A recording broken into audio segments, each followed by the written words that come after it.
Bine v-am găsit, dragii mei din Zodia Balanță, oriunde v-ați afla. Tuturor bine ați venit pe canalul meu Tarot Flor de Loto. Eu sunt Nina și mă bucur să vă am alături. Vă mulțumesc tare mult pentru comentariile frumoase, pentru sugestii, pentru like-uri, dar mai ales pentru prezența voastră la fiecare lectură. Azi voi face o lectură generală, fără limită de timp, pe care o puteți viziona oricând doriți sau când apare în viața voastră. Desigur, această lectură o puteți completa vizionând celelalte zodii care pot reprezenta pentru voi ascendentul, luna sau Venus și care vă poate aduce mai multe informații. Așa că haideți să vedem ce mesaje, sfaturi, energii vin pentru următoarea perioadă pentru dragii mei din Zodia Balanță, în funcție de ce gândiți, cum simțiți și ce vă doriți. Mesaje, energii, sfaturi pentru Zodia Balanță pentru următoarea perioadă.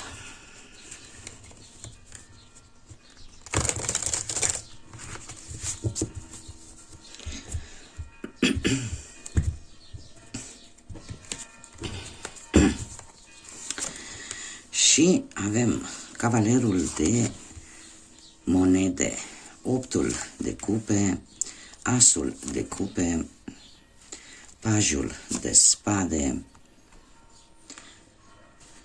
zecile de spade, cavalerul de spade, 2 de monede, împărăteasa, 6 de cupe și pajul de cupe.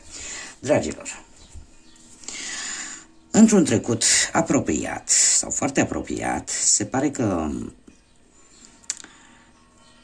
avem aici o zodie de pământ, Taur, Fecioară sau Capricorn, ceva ce voi e posibil să fi lăsat în urmă, ori o relație cu această persoană, ori poate că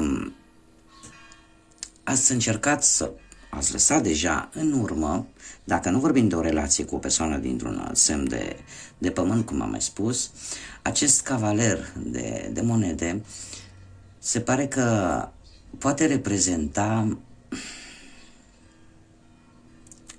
cum să spun eu,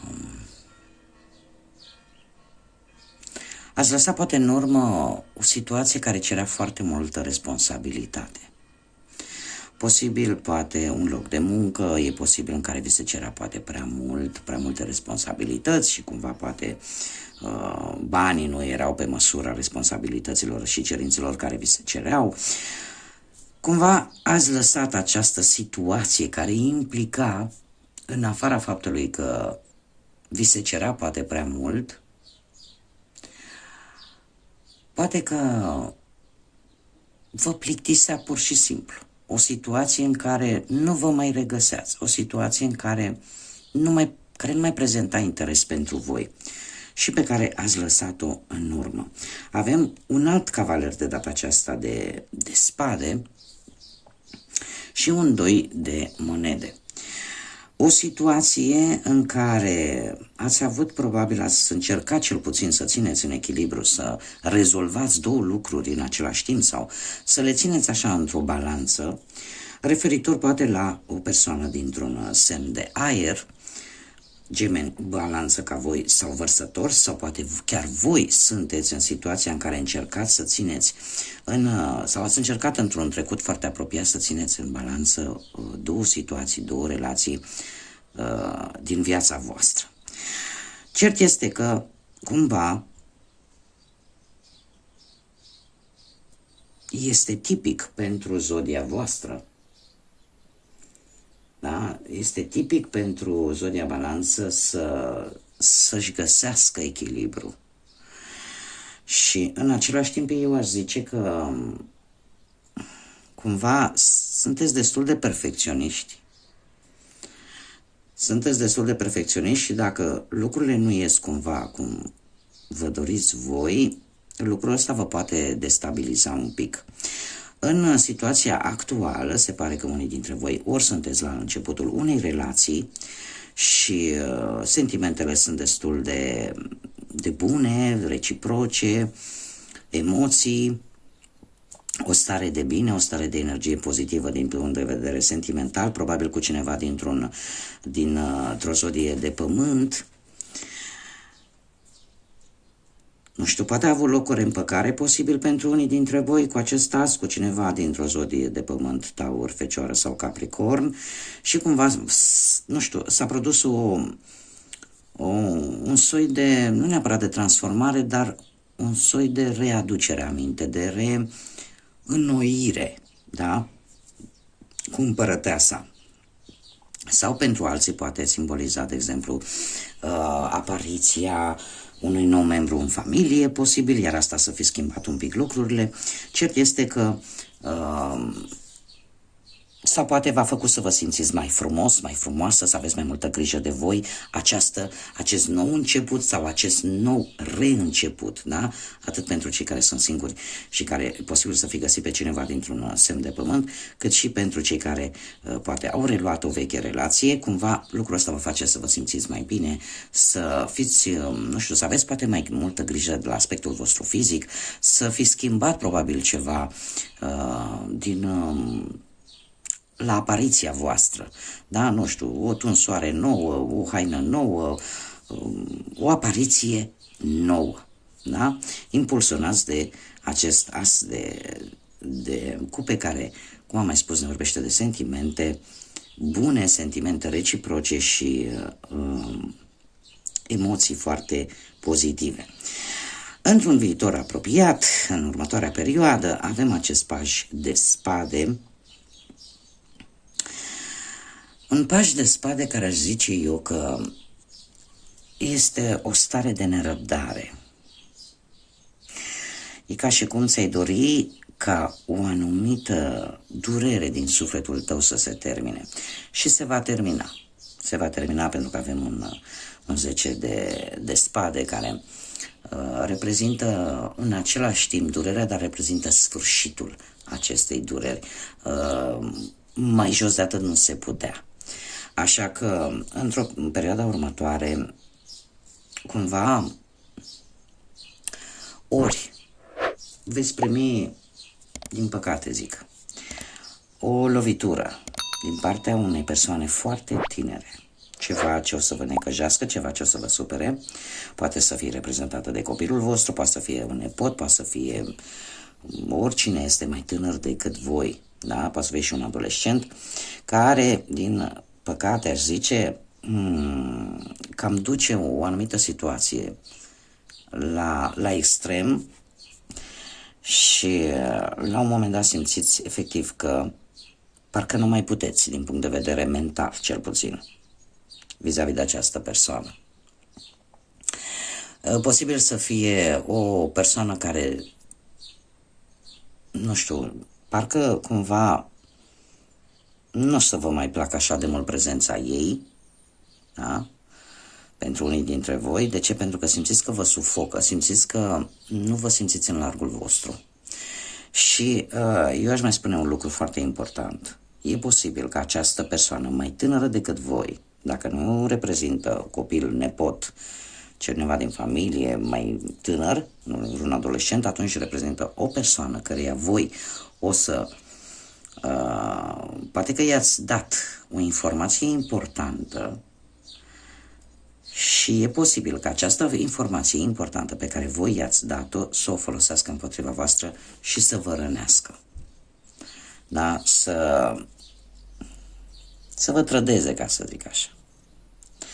Așa că dacă apucați să vedeți această lectură, bine ar fi să vă abțineți în această următoare perioadă, maxim o lună de zile, în a spune lucruri importante altor persoane și mai ales persoanelor care au, cel puțin ca și zodie principală, o zodie de aer, ca și voi de-al minteri, sau care au, probabil, asta e mai greu de știut, este adevărat, în cartea lor astrală o zodie de aer. Ce ar mai putea să vină? Avem un 6 de cupe și un paj de cupe. Este foarte interesant pentru că în următoarea perioadă veți avea de face cu persoane mai tinere decât voi. Avem un 6 de cupe care ne vorbește despre amintiri, despre persoane din trecutul vostru îndepărtat. Mare atenție.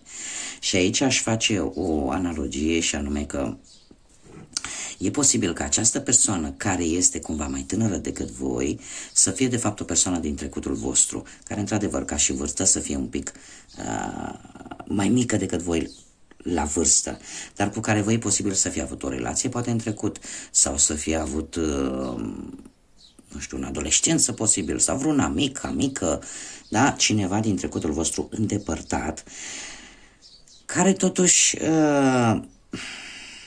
poate să aibă sau nu legătură cu această trădare. De ce spun acest lucru? Pentru că avem un paș.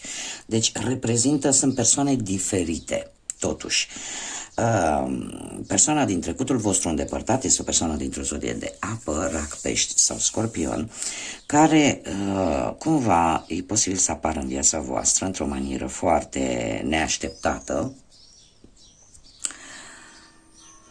Pajul de cupe ne vorbește despre încredere, ne vorbește despre începutul unei relații cu cineva mai tânăr decât voi. E posibil ca această persoană mai tânără decât voi să fie de fapt persoana cu care voi aveți acest nou reînceput sau această reînnoire de sentimente și care să nu aibă legătură cu persoana din zodiile de aer. Iar această persoană vă face să aveți încredere mai mult în voi, vă face să vă simțiți mai frumoși, mai atrăgători, mai încântători. Așa că eu aș spune mare grijă totuși cu o persoană căreia voi i-ați spus un secret probabil sau o informație importantă. Haideți să vedem ce mesaj are divinitatea pentru voi. Și avem pe Leila, care ce ne spune? Că ar trebui să petreci un pic, să iei o pauză și să petreci un pic, puțin timp, singură, în mijlocul naturii. Să încerci să meditezi asupra ceea ce îți dorești și asupra intențiilor pe care tu le ai pentru tine în prezent și în viitorul apropiat. Cere ajutorul îngerilor, ajutorul universului, ajutorul divinității, indiferent ce religie ai, pentru a ajunge la o analiză mai pozitivă, pentru a vedea lucrurile dintr-o manieră mai pozitivă. Eu aș spune că ideea de a petrece un pic de timp singurică în mijlocul naturii nu este o idee rea. De ce? Pentru că noi reprezentăm energia și din punct de vedere molecular, celular, da? Suntem o energie. În momentul în care ne confruntăm cu anumite lucruri în viața noastră care ne consumă această energie, trebuie să o repunem la loc. Și cea mai bună modalitate de a repune la loc o energie pierdută este aceea de a lua contact cu natura, da? O vizită scurtă în mijlocul naturii, în mijlocul pădurii, al câmpului, al unui râu, al malului mării, este întotdeauna foarte benefic, atât pentru energia noastră, cât și pentru sănătatea noastră, pentru partea noastră fizică. Și eu aș spune, aș face așa o mică sugestie pentru cei care desigur vor lua în considerare această sugestie, să încercați să stați desculți, poate să simțiți pământul, iarba de dedesubtul vostru. Da? Să încercați, pentru că e o conexiune foarte importantă unde te poți încărca foarte mult din punct de vedere energetic. Bun, dragilor, aceasta a fost lectura pentru voi, pentru următoarea perioadă. Eu vă mulțumesc pentru atenție.